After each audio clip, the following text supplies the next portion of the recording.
now from Wodonga is in Victoria is National Senate Leader Bridget McKenzie. Bridget, great to see you tonight. Now, you spent most of the day with a number of mayors in that region. What was the outcome of those talks?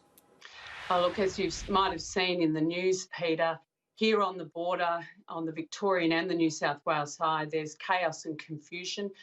There's a lot of frustration. Everyone's trying to do the right thing. But the reality is, as you said in your opening statements, we're one economy, one community. And right now, people are split in half. We've got doctors and nurses who live outside of the border controls, who work in Albury-Wodonga Health, who can't get to work. It's easier to fly a health workforce from locked down Melbourne suburbs, hotspot suburbs here, than it is for people to travel to their usual place of work, which they're not allowed to if they're nurses and doctors from places like Beechworth or Wangaratta. It's absolutely devastating, and I completely agree with our local mayors who are saying this will not just cost livelihoods, this will end up costing lives. We've got cars, traffic banked up for kilometres here, and just this week we had a baby choking whilst waiting in the line to get the permit assisted, and really was quite thankful. The mother was terrified, quite thankful that there happened to be a doctor also banked up in the queue. So if we don't get that emergency lane to allow our medical workforce to travel easily across the permit lines, it is going to cost lives. And also we need to get our workforce from places just outside the border controls, like Beechworth, like Wangaratta, like Rutherglen, lifted so that we can actually continue to operate a successful health system here on the border. Bridget, this is quite unprecedented. When you've got 14 mayors uniting to have changes put in place, you realise that it is incredibly serious. Well, you're so right, Peter, and I think this is something the National Party MPs right along this border have been raising, along with our local mayors, to New South Wales and Victorian governments.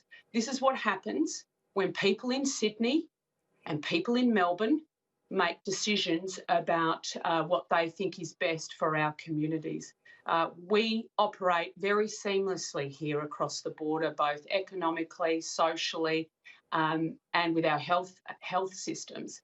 And to have these decisions made in capital cities far, far away show why it is so important that if you're not wanting these unintended consequences, that you need to consult with the local community, and why, if we're all in this together, why regional Australians, and in this case regional Victorians and New South Welshmen, are the ones feeling the pain for these decisions. Bridget, I said in my opener I thought the Nationals had lost their way when they teamed up with the Greens to ban greyhounds in New South Wales a few years ago. Of course, that decision subsequently overturned, but I thought the Nationals had a big win on Wednesday night when, the National Cabinet decided that there would be no appeal on the live export ban federal court ruling. You must have been incredibly buoyed by that decision. Yeah, look, Peter, I'm really proud of our party. It was the Nationals in 2011 that took the calls from desperate station owners on the back of Joe Ludwig's appalling decision to shut down the live cattle trade overnight, throwing not just our producers but indeed our trading partner in Indonesia into mayhem. And it was the National Party in 2020 that stood with our primary producers and said, after Justice Rari's handed down his quite significant finding, that said, yes, our primary producers should be paid compensation, and yes, there should not be an appeal into this decision. It was an appalling decision in 2011. It remains an appalling decision. So, the Nationals took quite a stand on that. We were very public with what we thought and backing our industry and standing with the Northern Territory cattlemen, Ag Force guys and girls up in Queensland and obviously over in WA. They didn't want to see an appeal. It would have been a real slap in the face for that industry. And so I think the Nationals had a real win in government today. It really shows, I guess, Peter, when the Nats stand as one and focused on delivering for our communities out here in the regions, then we can actually make a difference. We're hopefully going to see that again shortly. One of the issues with the border closure to seasonal workers. It is the Nationals that have been fighting to make sure that we can get the crop off here in the Murray. Thanks to the mighty Murray, this border between New South Wales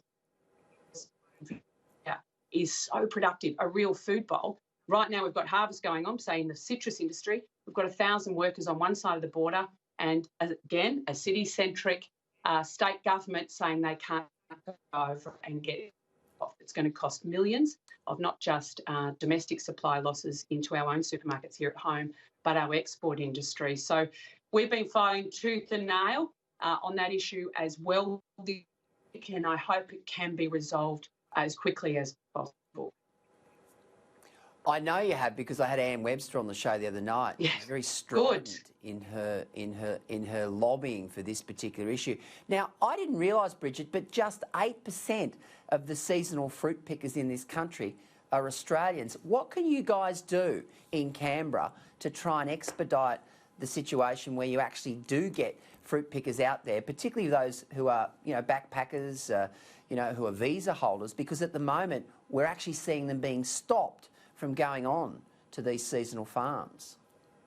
Yeah, it's incredibly frustrating for our growers. So as a federal government, we knew that we needed to keep our agricultural supply chain open during the COVID pandemic, and that was a real priority. And I spoke to growers right throughout Australia. It was the need for having a workforce available to get, whether it was mangoes up in Darwin, and I know CLP Senator McMahon been really strong on that, or whether indeed it's the citrus down here in Victoria. If we don't have the right workforce, the right skilled workforce in place, we do not get that crop off. And there was great concerns as we shut our border internationally that that workforce would disappear. So as a federal government, we extended that for 12 months and our growers were very happy. Now we have city-centric state governments, both in Sydney and Melbourne, making decisions around where workers can travel to, restricting farmers' ability to then get the crop off. It's going to have untold economic damage. And to come out with trite, excuses such as, why don't we get those unemployed baristas from Melbourne or Sydney to go and pick the fruit, really misunderstands the realities of what farmers need, and that out here in COVID-free regional Victoria and New South Wales, out in the regions, we don't necessarily want people from those lockdown areas in Melbourne coming and helping us get the crop off. Senator Bridget McKenzie, always great to have you on the show. Have a great weekend. Good to see you. You too, mate. Go Saints.